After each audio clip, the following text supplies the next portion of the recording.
తూర్పు గోదావరి జిల్లా రాజమహేంద్రవరంలో కల్తీ పాలు ఘటనలో మృతుల సంఖ్య అంతకంతకు పెరుగుతోంది. అనారోగ్యం పాలైన వారు వృద్ధులు చిన్నారులే కావడం పెద్ద విషాదం. అప్రమత్తమైన అధికార యంత్రాంగం కారణాలను అన్వేషించే పనిలో పడింది.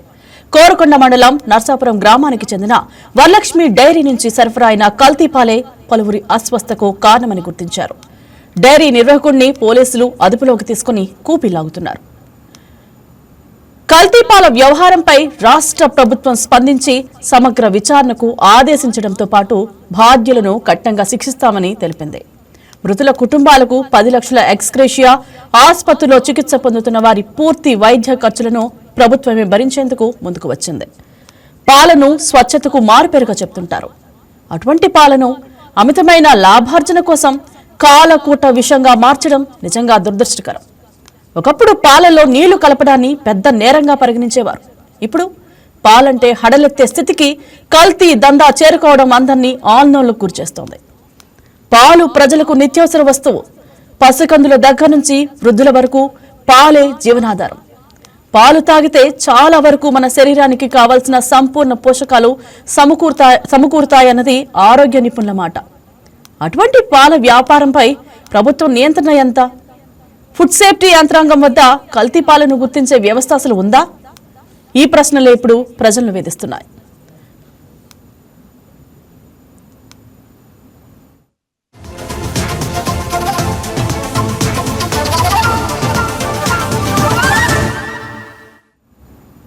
గతంలో రైతులు తమకు తాముగా నిర్వహించుకునే సహకార వ్యవస్థ బలంగా ఉన్నప్పుడు పాల కల్తీ ఉండేది కాదు. కానీ ఇప్పుడు పరిస్థితులు పూర్తిగా మారిపోయాయి. చిన్నా చితకా డైరీలు సైతం లాభాల కోసం తప్పుడు దారులు వెతుకుతూ ప్రజల ఆరోగ్యాలతో చెలగాటమాడుతున్నాయి. ప్రజల ఆరోగ్యాలను హరించే సింథటిక్ పాలు, యూరియా వంటి రసాయనాలతో తయారు చేసిన పాలు మార్కెట్లోకి ప్రవేశిస్తున్నాయన్న ఫిర్యాదులు వస్తున్నాయి. కల్తీకి కాదేది అనర్హం అన్నట్లుగా పల్లెలు, పట్టణాలు, నగరాల్లో అక్రమాలు సాగిపోతున్నాయి. తాగే పాలు, తినే కూరలు అన్నింట్లో కల్తీలే. ప్రజారోగ్యంతో వ్యాపారులు చెలగాటమాడుతున్నారు. వీరి ఆటకి ప్రభుత్వం చెక్ పెట్టాలి. ఆ దిశగా ప్రభుత్వం చొరవ చూపాలి. పర్యవేక్షణకు పూర్తి స్థాయి సిబ్బందిని నియమించాలని ప్రజలు కోరుకుంటున్నారు. ఏదేమైనా పాలతో సహా యావత్ ఫుడ్ సేఫ్టీ బాధ్యత ప్రభుత్వానిదే. అందుకు పటిష్టమైన వ్యవస్థ అవసరం. లేదంటే ప్రజల ఆరోగ్యం ప్రమాదంలో పడుతుంది. పాల కల్తీపై మరింతగా చర్చిద్దాం. ఇదే అంశం గురించి తణుకు నుంచి మా రిపోర్టర్ మనీ ఫోన్ లైవ్ సిద్ధంగా ఉన్నారు.